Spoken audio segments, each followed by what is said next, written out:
Pourim, la fête de Pourim, c'est la fête la plus grande du monde entier, c'est la fête la plus grande du judaïsme, c'est la plus grande de toutes les fêtes du calendrier. Qu'est-ce qu'elle a de spécial cette fête de Pourim, à tel point que l'on dit qu'elle est plus grande encore que Yom Kippour. Yom Kippour, c'est le jour du grand pardon, le jour unique de l'année. Souvent les synagogues sont complètement vides pendant l'année, mais le jour de Yom Kippour, elles sont pleines, elles débordent même à l'extérieur. Ah, et pourtant, Pourim, c'est plus grand encore que Yom Kippour. Les deux fêtes ont ce point commun qu'elles ne durent qu'un seul jour. Mais justement, c'est l'unité de Dieu, le Dieu un, qui, lorsqu'il descend dans le monde de l'espace et du temps, ne se manifeste que dans une seule journée. Le un se dévoile dans le un. Alors que certaines fêtes durent 7 jours ou 8 jours, c'est un dévoilement divin, mais qui est beaucoup plus fractionné. Alors, il faut savoir que en hébreu, le mot Yom Kippour n'existe pas dans la Bible. On parle de Yom Kippourim, c'est le grand pardon. Mais en réalité, Kippourim, ça signifie les rachats, le rachat. Et le ki signifie en hébreu comme. Kippourim signifie comme Pourim. Donc le grand jour de Yom Kippour, ce fameux jour unique dans l'année, ce fameux jour sacré, le jour du grand pardon, qui se dit dans la Bible Yom Kippourim, Kippour c'est juste un abrégé, Kippourim signifie comme Pourim, le jour qui est comme Pourim, qui ressemble à Pourim, mais qui n'est pas aussi haut, aussi élevé, aussi grand que Pourim. Eh bien, en réalité, qu'est-ce qu'il a de spécial ce jour de Pourim? Eh bien, Yom Kippour, pour accéder au contact avec Dieu, à l'union avec Dieu, il faut jeûner, il faut se mortifier, s'abstenir de tous les plaisirs matériels. Par contre, Pourim, c'est le contraire. Plus on mange, plus on boit, plus on festoie, plus on danse, plus on chante, et plus on s'enivre. C'est le seul jour de l'année où on a le droit et même le devoir de s'enivrer. On arrive à un niveau d'union avec Dieu qui est plus haut encore que le jour de Kippourim, qui n'est que comme Pourim, mais pas aussi haut, parce que finalement, on n'arrive jamais aussi haut que par la joie, par la danse, par l'extase de la lumière. Alors, chers amis, il faut savoir une chose, c'est qu'à Pourim, il existe plusieurs commandements. On écoute l'histoire, toute l'histoire de Pourim, l'histoire miraculeuse du sauvetage du peuple juif qui a été menacé du plus grand décret d'extermination de toute son histoire. Et c'était environ 5 siècles avant l'ère chrétienne, avant l'ère vulgaire, avant l'ère commune, l'ère laïque, comme on dit aujourd'hui. Et donc, ça fait environ 2400 ans. Et à l'époque, tous les Juifs du monde vivaient dans l'Empire perse, l'immense Empire perse qui recouvrait l'ensemble du monde connu. Et donc, il n'y avait pas de place pour fuir, on ne connaissait pas de monde à l'extérieur de l'Empire perse, qui incluait 127 provinces. Et la tradition dit que la reine Esther, qui était juive et qui a régné sur les 127 provinces de l'empire de Assuérus, Achashvérosh en hébreu, eh bien, on l'appelle aussi parfois dans les livres d'histoire Artaxerxès, c'était l'empereur de Perse. Eh bien, Esther a régné sur les 127 provinces de cet immense empire qui recouvrait l'ensemble du monde connu par le mérite des 127 années de son ancêtre, Sarah, la première femme juive du monde, la femme d'Abraham, qui avait vécu 127 ans et avait servi Dieu avec tous ses talents de prophète pendant les 127 ans de sa vie, par ce mérite du service de Dieu, pendant les 127 ans de la vie de Sarah, sa descendante, Esther, a régné sur les 127 provinces de l'empire d'Achashvérosh. Alors tout d'abord, on fait un petit aperçu historique. Je voulais préciser toutefois que le moment le plus haut de Pourim, bon alors à Pourim il y a différentes, j'avais commencé à dire qu'il existe divers commandements. On écoute l'histoire d'Esther qu'on lit dans les rouleaux, le parchemin, le rouleau d'Esther, on l'appelle la Megillat Esther. Megillah signifie rouleau. Ça signifie également dévoilement. On va expliquer plus tard exactement ce qui se cache derrière ces mots. Donc, le soir de Pourim, la veille de Pourim et le lendemain, on lit dans toutes les synagogues du monde l'histoire de Pourim, l'histoire d'Esther. C'est particulier parce que c'est le seul des 24 livres du canon biblique où le nom de Dieu n'est pas mentionné une seule fois. Parce qu'en vérité, se dévoile, au moment de la lecture de la Megillah, de l'histoire de Pourim, le niveau de Dieu qui est au-delà de tous les noms, qui est trop haut pour porter un nom. En effet, dans le judaïsme, on sait que Dieu est indéfinissable, il est beaucoup trop pour porter un nom. D'ailleurs, même dire qu'il est indéfinissable, c'est déjà quelque part le définir. Donc il est au-delà des mots et au-delà des noms. Mais et selon la façon dont il se manifeste, eh bien, on lui donne un nom différent. Par exemple, il se manifeste traditionnellement par la bonté, on l'appelle Hachem, le tétragramme, qui s'écrit avec 4 lettres, le Yud, le He, le Vav et le He. Quand il se manifeste au contraire par la rigueur, on l'appelle Elohim.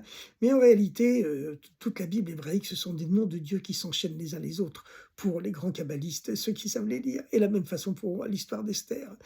Alors donc, le soir de Pourim, on lit l'histoire de la Megillah. Le lendemain, on la lit aussi le lendemain matin. Et puis, il y a des lectures de la Megillah qui sont organisées partout, dans les universités, on réserve en général un amphi à cet effet. Voilà, parce que en même temps, c'est une fête laïque, hein, puisque le nom de Dieu n'est pas mentionné, c'est au-delà de tous les noms. Donc voilà, elle est tout à fait laïque. Et d'ailleurs, je vous fais remarquer que la grande tapisserie qui orne tout le grand mur du grand salon de l'Élysée, eh bien, représente le festin de Esther et de Mordechai, le festin d'Esther et Mardoché, c'est son nom, par lesquels Esther a réussi, en parlant diplomatiquement à l'empereur, l'empereur de Perse, qui était son mari, elle a réussi à sauver tout le peuple juif. Donc, quelque part, c'est un symbole profond, un symbole universel de la politique, de l'importance de la politique et de la diplomatie. Alors maintenant, à Pourim également, on s'échange des cadeaux. Un homme offre un cadeau, ce sont des choses qui se mangent, on s'offre des plats, des mets, des choses à manger. Il faut qu'il y ait au minimum 2 mets, 2 plats, 2 nourritures différentes, sur lesquelles on récite 2 bénédictions différentes. Un homme offre à un autre homme, par l'intermédiaire d'un troisième homme. Voilà, la tradition veut qu'on se les offre par intermédiaire. Et une femme offre à une autre femme. Et puis on donne de l'argent à tous les pauvres qu'on rencontre, au moins à 2 pauvres, mais à tous les pauvres qu'on rencontre. Et puis, lorsque vient le moment du crépuscule, la fin de Pourim s'approche, c'est le même moment où Yom Kippourim commence la 5e prière, la prière de la Neila. Neila signifie la fermeture, la clôture, où Dieu s'enferme avec le peuple juif dans une seule pièce, la grande pièce, le Saint des Saints du Temple de Jérusalem.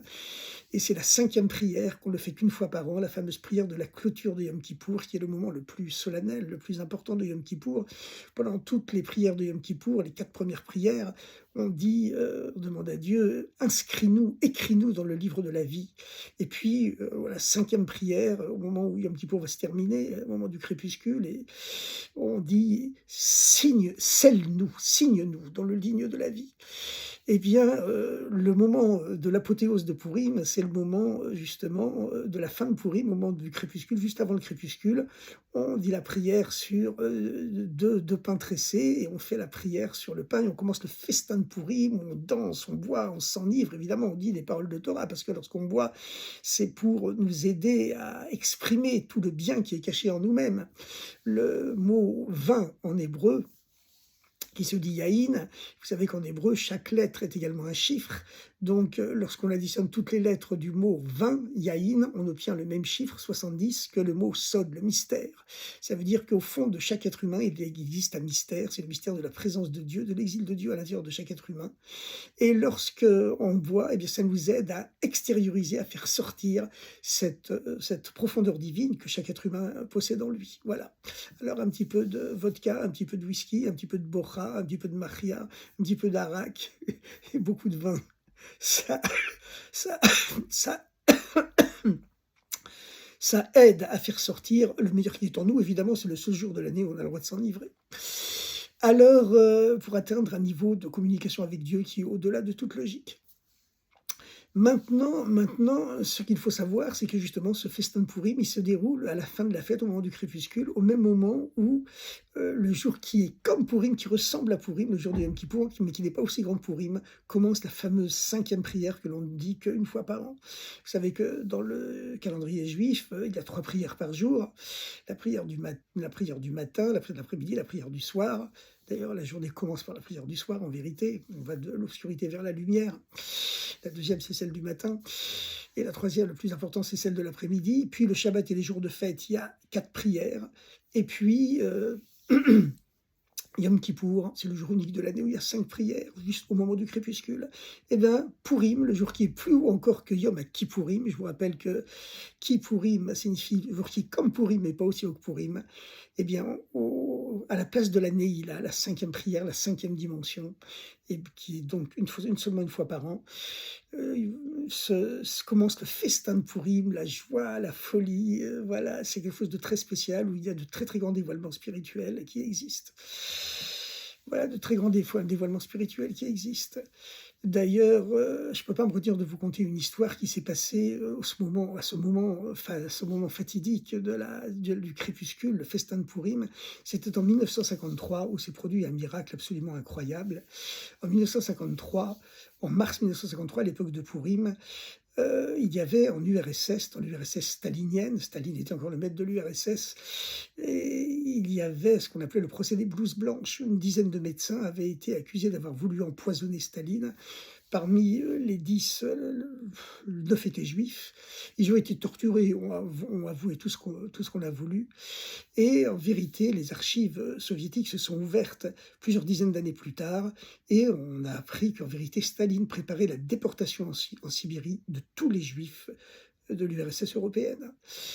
Et donc, ils seraient morts génocidés en Sibérie. Et pendant ce festin de Purim, le rabbi de Lubavitch à New York a raconté une histoire. Il a raconté une histoire étrange qui s'était passée une quarantaine d'années plus tôt, en 1917, dans le petit intermède démocratique qu'il y avait eu entre la première révolution démocratique de février 1917 en URSS et le coup d'État communiste qui avait aboli les libertés quelques mois plus tard, en octobre 1917. Et dans cet intermède, ce bref intermède démocratique, il y avait des élections libres qui étaient organisées dans toutes les villes de Russie. Et le rabbi de Lubavitch de l'époque, le rabbi Rachab, en 1917, avait ordonné à ses chassidim, à ses disciples, d'aller voter contre un gouverneur antisémite d'une certaine ville de Russie. Cette histoire-là, donc, c'est le rabbi, le 7e rabbi, le rabbi de Lubavitch, notre rabbi, celui que tous les juifs du monde appellent le rabbi, bien sûr, voilà, le plus grand maître spirituel de notre époque. C'est une histoire que le rabbi raconte donc beaucoup plus tard, en 1953, à l'époque où Staline prépare la déportation en URSS, en Sibérie, de tous les juifs de l'URSS. Et le rabbi raconte donc cette histoire que le rabbi de Lubavitch de l'époque, donc une quarantaine d'années plus tôt, avait 1917-1953. Alors, vous me pardonnez l'erreur de calcul, c'est approximatif. Voilà, en tout cas, c'est à quelques dizaines d'années plus tôt. Le rabbi Lubavitch de l'époque avait demandé d'aller voter contre le gouverneur antisémite. Et à l'époque, beaucoup de juifs en Russie ne parlaient pas le russe, ils parlaient que le yiddish, ils vivaient entre eux, ils connaissaient l'hébreu biblique, l'araméen, mais ils ne parlaient même pas le russe. Il y avait un juif chasside qui n'avait jamais voté de sa vie, mais quand il a entendu que le rabbi ordonne de voter, il a considéré que le vote n'était pas seulement un devoir civique, mais un devoir sacré. Il a revêtu son plus bel habit de fête, sa ceinture de prière, et il est parti dignement pour aller voter à la mairie contre le gouverneur antisémite. En chemin, il a croisé une manifestation de soutien au gouverneur antisémite, où toute la population criait « Hurrah, hurrah, hurrah !» pour soutenir le gouverneur antisémite. Mais lui, comme il parlait pas le russe, il comprenait pas le russe, pour lui, le mot « hurrah », c'était simplement 2 mots hébreux. En hébreu, « hu » ça signifie « lui » et « ra » ça signifie « il est mauvais ». Donc, il a eu une prise de conscience, il s'est dit « tiens, mes concitoyens non juifs ont enfin compris que celui qui est mauvais envers les juifs, il est mauvais envers toute l'humanité ».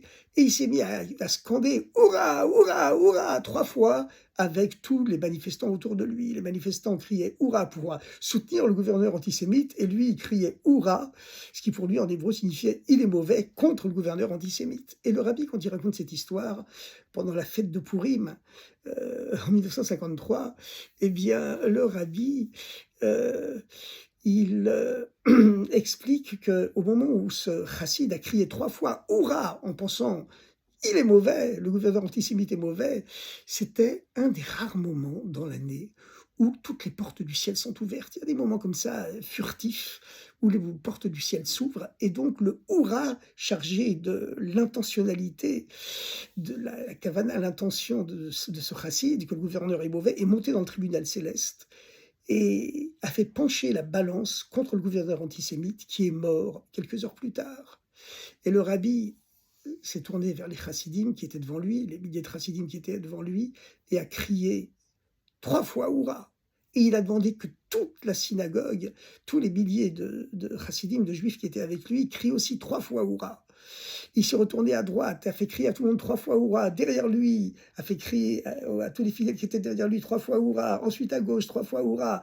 Ensuite de nouveau devant lui, 3 fois Hourra. Et le lendemain, on a appris que Staline était mort. Donc voilà comment le rabbi a tué Staline et a sauvé tous les juifs du RSS. Et à partir du moment où Staline est mort, eh bien, vous savez que les chassidim en Russie ne voulaient pas prononcer son nom, ils l'appelaient le S ou le Samer, c'est-à-dire le S hébraïque.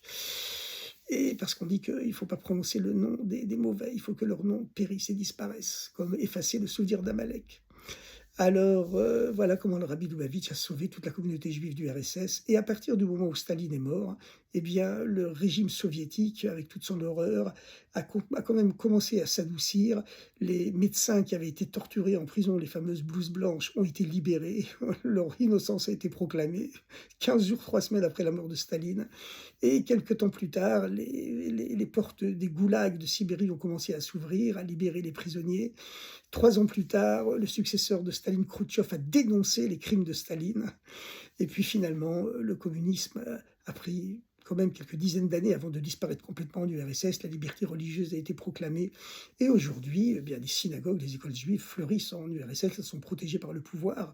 On peut avoir les idées qu'on veut sur le pouvoir russe, évidemment. Mais en tout cas, il y a la liberté de religion en Russie, ce qui était impensable, totalement impensable à l'époque de Staline, avant que le rabbi ne tue Staline dans cette fameuse fête de Pourim 1953. Avant de, avant de, avant de tuer Staline par l'intermédiaire du tribunal céleste, le rabbi avait récité un Mahamar, un commentaire de Torah extrêmement profond, extrêmement profond. Je vous en dirai quelques échos tout à l'heure, mais je voudrais continuer à parler de la fête de Pourim. Alors, qu'est-ce qui s'est passé pendant cette fête de Pourim exactement? Eh bien, ça se passe donc environ 5 siècles avant l'ère chrétienne, donc il y a environ 2400 ans. À l'époque, tous les juifs du monde vivent dans l'Empire perse. Ils ont été déportés de Judée, du royaume de Judée, par Nabuchodonosor. Et puis ensuite, la Perse a pris le contrôle de la Judée. Les Juifs restent dans l'Empire perse.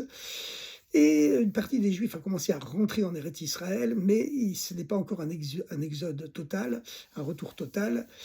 Et puis les Juifs sont extrêmement bien traités.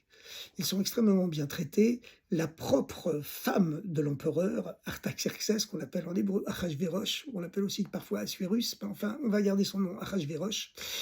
Sa propre femme est juive, Esther. Elle est la filleule, la nièce du grand rabbin de l'Empire perse qui s'appelle Mordechai, Mardoché en français. Et donc les Juifs se sentent en parfaite sécurité et effectivement, jamais dans toute l'histoire de l'exil, le peuple juif n'a atteint un tel niveau de sécurité. On a vu parfois qu'un grand rabbin soit ministre, mais on n'a jamais vu que la reine, l'impératrice, soit juive. Les Juifs savaient qu'elle était juive et donc ils disaient bien qu'elle ne le disait à personne à la cour. Mordechai, son oncle, lui avait dit de ne pas le divulguer, de ne pas le dire, mais tous les Juifs savaient qui elle était, bien sûr. Donc tous les Juifs se sentaient dans une sécurité maximale. Dans toute l'histoire de l'exil, effectivement, il n'y a jamais eu un tel niveau de sécurité pour le peuple juif. Et c'est justement, précisément à ce moment que a été émis un décret d'extermination totale. Tous les Juifs du monde de l'Empire perse, donc qui recouvrait l'ensemble du monde connu, devaient être exterminés, hommes, femmes, enfants, en une seule journée. Et comme le décret devait s'accomplir en une journée, il n'y avait pas de temps pour fuir. Comme l'Empire recouvrait l'ensemble du monde connu, il n'y avait pas d'espace pour fuir. Et comme hommes, femmes, enfants, tout le monde était concerné, eh bien, voilà, il y avait les 3 dimensions de la totalité de l'être qui étaient là. On dit que ce monde, il est basé sur 3 dimensions, l'espace, le temps et l'identité humaine. Eh bien, voilà, les 3 étaient sans solution possible. Et Mordechai, qui était ministre, a eu vent du décret. Il a été parler à sa filleule, à sa nièce Esther, l'impératrice, et Esther lui a demandé de réunir tous les juifs de la capitale, Shushan, Suse, et de jeûner 3 jours. Elle-même a jeûné 3 jours. Ensuite, elle a été parler au roi, l'a invité à un premier festin, à un deuxième festin. Au deuxième festin, elle a ouvertement accusé Haman, qui était le premier ministre de l'Empire, et qui était l'instigateur de l'extermination des Juifs.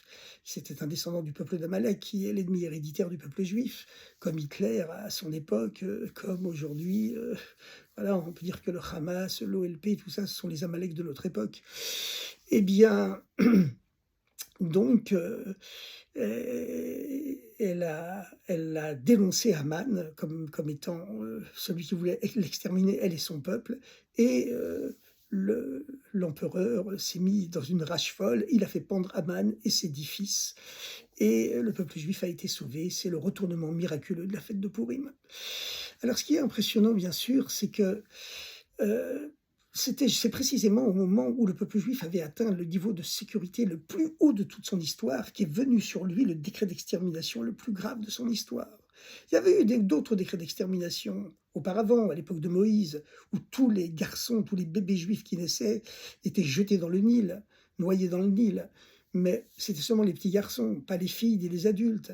Là, c'était tout le peuple juif, hommes, femmes, enfants. Il y a eu une seule autre tentative d'extermination de la totalité du peuple juif, c'est 2400 ans plus tard, par l'Allemagne nazie. Voilà, ou un descendant d'Amalek. Vous savez qu'Amalek, c'est pas forcément un peuple physique, hein.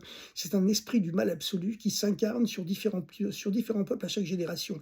Il y a eu un peuple d'Amalek dans les temps anciens, dans la haute antiquité. C'est le premier peuple qui a attaqué le peuple juif lorsqu'il venait de naître en tant que peuple après sa sortie d'Égypte. Et il est écrit ouvertement dans la Bible, guerre de Dieu contre Amalek de génération en génération, mais tous les peuples ont été mélangés depuis. Et Amalek, en vérité, c'est un principe de mal absolu qui s'incarne sur tel peuple ou tel autre peuple à chaque époque. Voilà. Donc, c'est voilà le contenu de la fête de Pourim. Maintenant, ce qui est impressionnant, c'est que donc, encore une fois, je le répète, c'est que ce décret soit intervenu à un moment où, d'après les lois de la logique humaine, le peuple juif avait atteint le niveau de sécurité le plus haut de toute son histoire. Et de la même façon, le salut du peuple juif est venu aussi de façon totalement au-delà de toute logique humaine. Parce que normalement, la reine Esther avait été choisie sur un concours de milliers de jeunes filles, un concours de beauté de milliers de jeunes filles, et elle avait trouvé grâce pour sa beauté aux yeux du roi, aux yeux de l'empereur. Et au lieu de se pomponner, de se maquiller, de se faire la plus belle pour aller attendrir le roi lorsqu'elle a appris l'imminence du décret d'extermination, au contraire, elle a choisi de s'enlaidir en jeûnant 3 jours et 3 nuits consécutives. Et c'est après qu'elle était hâve, elle était pâle, elle était squelettique. Les commentaires disent même qu'elle parlait à distance à son mari, l'empereur, parce qu'elle avait mauvaise haleine après 3 jours et 3 nuits de jeûne, sans discontinuer. Eh bien, elle agit donc au-delà de toute logique, en faisant exprès de s'enlaidir au lieu d'essayer de s'embellir. Parce qu'elle savait que le salut du peuple juif viendrait d'une façon au-delà de toute logique, comme le décret d'extermination était venu dans un contexte au-delà de toute logique. Et c'est ça la grande leçon de l'histoire de Pourim, qui est bien sûr une histoire éternelle. C'est que si la vie des autres peuples est soumise aux lois de la nature, aux lois de la sociologie, de la politique, de l'économie, etc., la vie du peuple juif est liée directement à Dieu, au-delà de toute logique. Elle n'obéit pas aux lois traditionnelles de la sociologie, de la politique et de l'économie. Et c'est la raison pour laquelle, on voit très bien, clairement, l'histoire le prouve, tous les peuples, les grands peuples puissants qui avaient conquis des empires immenses et qui avaient opprimé le peuple juif, les Égyptiens, les Babyloniens, les Perses, les Mèdes, les Grecs, les Romains, voilà, les nazis, etc., les communistes à l'époque de Staline, ils ont tous disparu. Et le petit peuple juif, qui n'a jamais voulu conquérir aucune autre terre que sa minuscule bande de quelques milliers de kilomètres carrés au Moyen-Orient, sur la mer Méditerranée, voilà, l'équivalent de 2 ou 3 départements français, il est éternel, parce qu'il n'est pas soumis aux lois de la sociologie, de la politique, les lois de la rationalité qui régit la vie des autres peuples. Et ça, c'est le grand enseignement de la fête de Pourim, parce qu'en réalité, les commentaires disent que le décret d'extermination était venu pour une raison mystique. C'est-à-dire que le roi Achashvérosh, l'empereur, avait organisé un immense festin où tous les peuples de l'Empire étaient conviés, et il y avait également une table strictement cachère pour les Juifs. Les Juifs ont été demandés au grand rabbin Mordechai, Mardoché en français, l'oncle d'Esther, s'il pouvait aller à ce festin. Mordechai leur a dit non, c'est un festin d'idolâtres, on n'y veut pas, même si c'est cachère. Alors ils ont dit à Mordechai, écoute, t'es trop fanatique, toi t'es trop extrémiste, allez, c'est cachère, on y va. Mais quand ils sont arrivés, ils ont été scandalisés parce qu'ils ont vu que l'empereur Ahasverosh, avec tous ses nobles, mangeait dans la vaisselle d'or qui avait été pillée dans le temple de Jérusalem quelques dizaines d'années auparavant. Ils ont été tellement choqués, horrifiés qu'ils ont voulu partir. L'empereur, alors, Ahasverosh, leur a témoigné d'un excès de respect, d'honneur qu'il n'aurait témoigné à personne. Il s'est levé, il a dit non, non, moi, je ne veux pas choquer mes sujets juifs, mes concitoyens juifs. Et il a ordonné qu'on enlève de sa table toute la vaisselle d'or du temple de Jérusalem et qu'on lui donne une simple vaisselle de porcelaine. Voilà. Je ne sais pas si elle était de Limoges, en tout cas de simple porcelaine. Donc, il leur avait fait témoigner une preuve d'honneur exceptionnelle. Si bien qu'ensuite, quand il a demandé qu'on boive à l'amitié judéo-perse sur du bon vin qui n'était pas cachère, les Juifs n'ont plus osé refuser. Et finalement, ils sont laissés à manger pas cachère. Et à ce moment-là, il y a le fameux verset de la Megillat Esther qui dit que Haman vient voir le roi Achashvérosh et lui dit « Yeshno Abechad » il existe un peuple, Baaretz, sur la terre. Il parle du peuple juif, évidemment. Mais plus profondément, qu'est-ce que ça veut dire qu'il existe un peuple sur la terre? C'est-à-dire qu'il existe un peuple qui doit dévoiler le un divin, le Dieu un, dans la matérialité du monde, dans la dimension terrestre de l'existence. Et Haman continue à parler à Achashvérosh, l'empereur, il lui dit « Et la volonté du roi, ils ne la font pas. » Donc, puisqu'ils ne servent à rien, ils ne font pas la volonté du roi, mais la volonté du roi, c'est Dieu. Parce qu'en vérité, même si le nom de Dieu n'est jamais mentionné dans la Megillat Esther, chaque fois que on parle de Achashvérosh, on parle de Dieu. La Megillah parle de Dieu. D'où le sait-on? C'est que le nom de l'empereur Achashvérosh, c'est la contraction de deux mots. Achar qui veut dire après et Rosh qui veut dire l'avant. C'est-à-dire le maître du temps, celui qui possède le futur et le passé. Pour lui, le futur et le passé sont à égalité, c'est pareil, il vit dans l'éternité, même au-delà de l'éternité. Le maître du temps, du passé et du futur, de l'après et de l'avant, c'est Dieu. Et dans la Megillat Esther, donc, le nom de Dieu n'est jamais mentionné parce que c'est un niveau de Dieu qui est trop pour être exprimé directement. Mais lorsque dans la Megillah, on parle du roi Achashvérosh, en vérité, on parle de Dieu. Et Haman, c'est le Satan, c'est l'ange de l'accusation, l'horreur, l'horrible. D'accord? C'est pour ça que chaque fois qu'on mentionne son nom, on frappe des pieds pour l'anéantir. Alors, il y a autre chose aussi dans l'histoire de Pourim qu'on voit qui est extraordinaire. C'est que dans l'histoire de Pourim, non seulement le nom de Dieu n'est jamais mentionné dans toute la Megillah, mais il n'y a aucun miracle dévoilé. Voilà, pourtant, la Megillat Esther, encore une fois, fait partie des 24 livres du canon biblique, du Tanakh, de la Bible. La Bible a raconté l'histoire de la création du monde, mais comment Moïse a ouvert la mer Rouge, comment les 10 plaies sont tombées sur l'Égypte, comment les murailles de Jéricho, se sont effondrées au son des trompettes des Kohanim. Il y a eu des miracles fantastiques. Dans l'histoire de Esther, aucun miracle. Tout se déroule par des complots, par des histoires diplomatiques d'alcôve. On convoque le roi Haman à un premier festin, c'est-à-dire qu'il fait un deuxième festin. Il y a des complots, il y a des accusations, tout se passe dans les lois de la nature. Mais en vérité, c'est un niveau de miracle encore beaucoup plus haut. Parce que, qu'est-ce qu'un miracle? Je raconte une petite histoire qui s'est passée de nombreux siècles plus tard pour illustrer cette notion de miracle de miracles qui s'incarnent dans la nature, qui respectent les lois de la nature, et qui sont plus hauts que les miracles qui brisent la nature, qui sont beaucoup plus spectaculaires, mais qui sont moins hauts. Il y a une histoire comme ça avec le premier Rabbi de Lubavitch, le Admour Azaken, le Baal Hatanya, qui était transporté en prison en 1799 d'une prison à l'autre, en Russie, à Pétersbourg. Bon, tous les rabbis de Lubavitch ont fait de la prison, c'est connu. Et donc, il voulait célébrer la prière de la lune, qu'on dit une fois par mois sur la nouvelle lune. Il a demandé aux soldats qui le guidaient dans le bateau d'arrêter le bateau pour qu'il puisse réciter tranquillement sa prière sur la lune. Le soldat a refusé. Le bateau s'est arrêté tout seul. Une fois que le bateau était arrêté tout seul, le rabbi a demandé aux soldats « Est-ce que tu es d'accord pour que ce bateau reste arrêté ?» Le soldat qui avait entendu parler déjà des dimensions surnaturelles du rabbi a dit « Bon, d'accord. À condition que vous me bénissiez. » Le rabbi l'a béni. Le soldat était très exigeant. Il a dit « Je veux votre bénédiction par écrit. » Le rabbi lui a écrit sa bénédiction. Et il a été encore plus exigeant, ce soldat. Il a dit « Je veux que vous me bénissiez pour que je vive très vieux et que je sois très riche. » Le rabbi l'a béni pour ça aussi. Et plus tard, effectivement, il est devenu général. Il avait un palais dans le centre de Pétersbourg. Il avait un grand écrin de cristal au milieu du grand salon de son palais où il y avait la bénédiction écrite du rabbi. Et donc, après avoir béni et écrit la bénédiction aux soldats, le rabbi a récité sa prière sur la lune. Et dès qu'il a terminé sa prière, le bateau est reparti tout seul. On se demande, pourquoi le rabbi a-t-il tellement voulu associer le soldat à son miracle?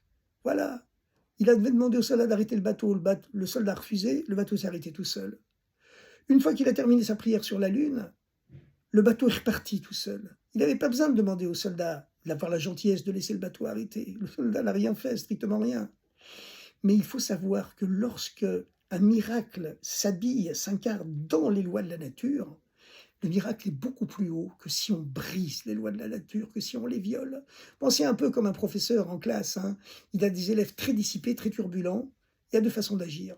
Soit il va briser ses élèves par des punitions, etc., etc. Les élèves terrorisés vont être obligés de se taire.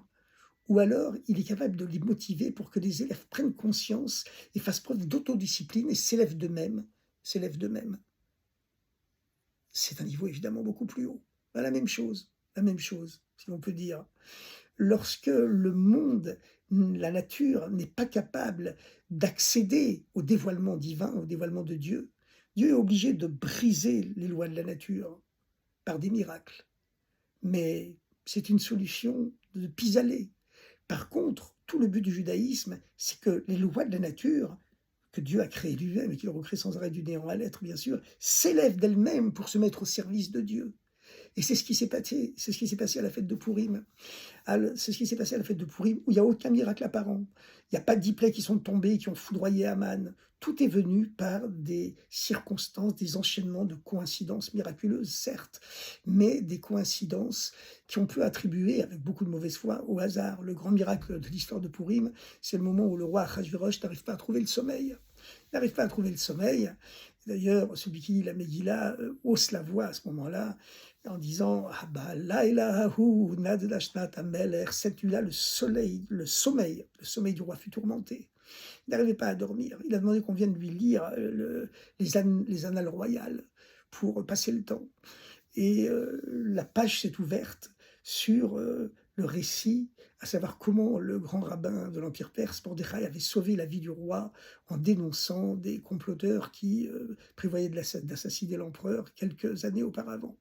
Donc, à ce moment-là, l'empereur a demandé, a convoqué son ministre antisémite, Haman, qu'il avait persuadé d'exterminer tous les juifs, et lui a demandé de faire un traitement d'honneur, de réserver un traitement d'honneur exceptionnel à Mordechai. Voilà, c'était le début du grand retournement de la fête de Pourim. Bien, ça s'est passé comme ça. La fête, voilà.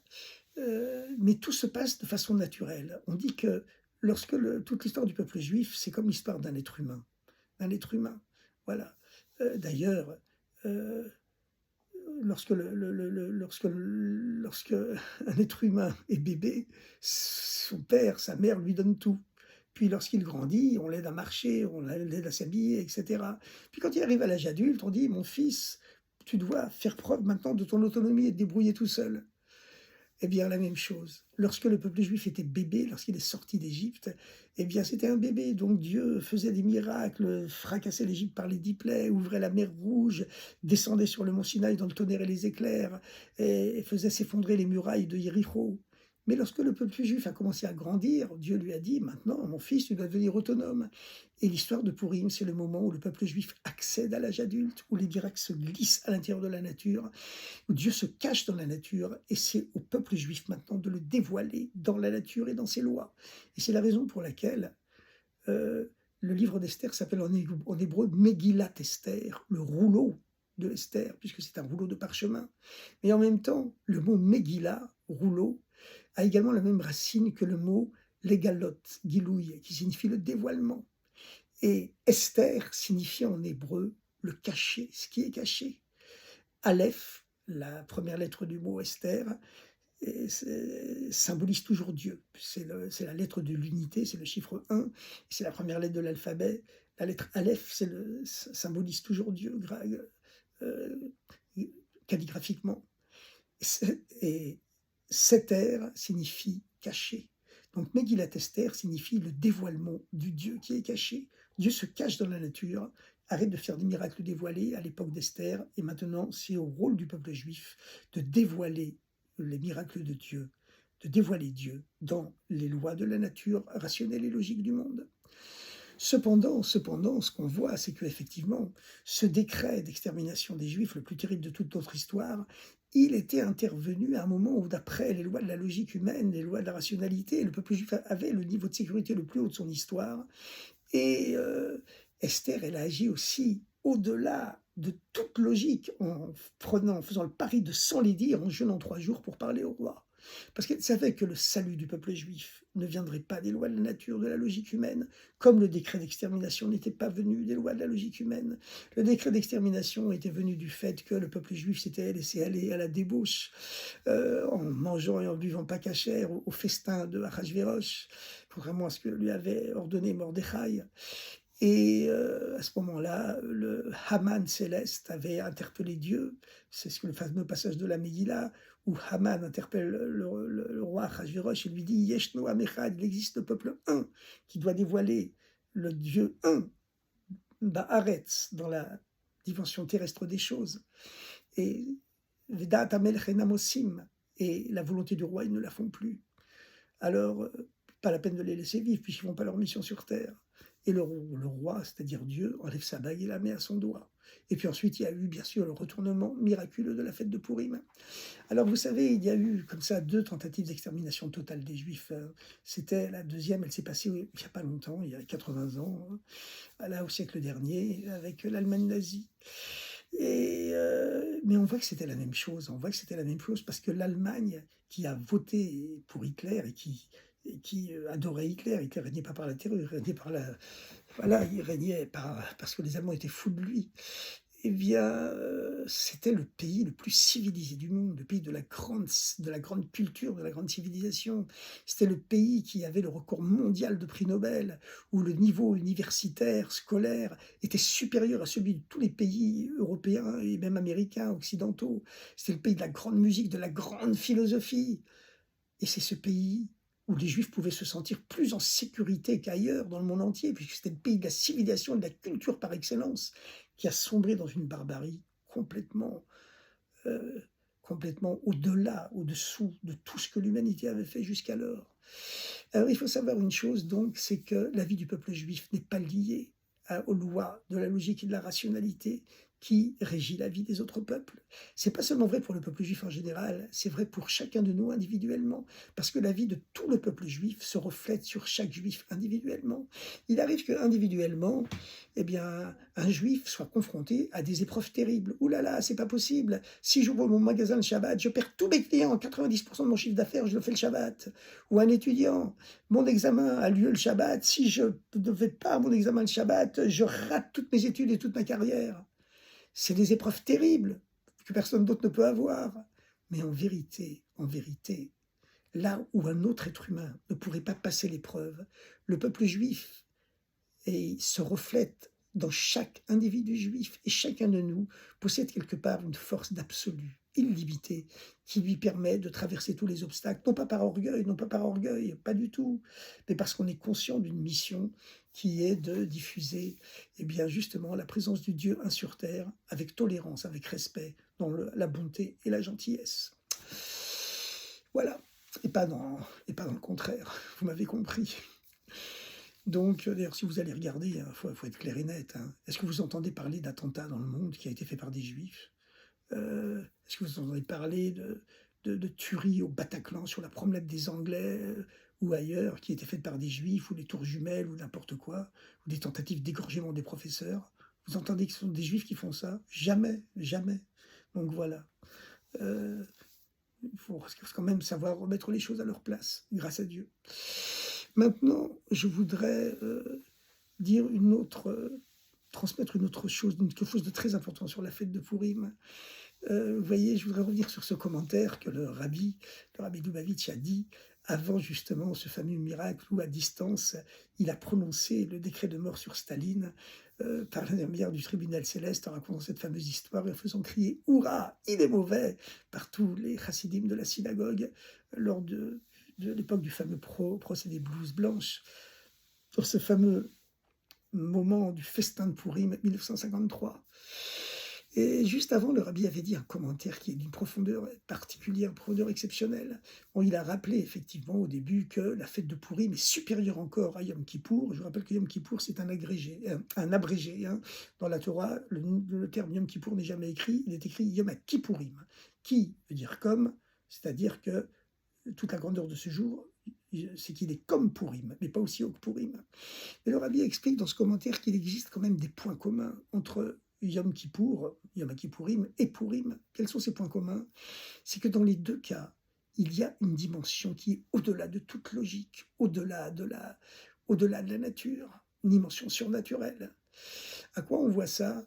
C'est que Pourim, ce n'est pas un mot hébreu, c'est un mot perse, de la langue perse ancienne, qui signifie les dés, les sorts.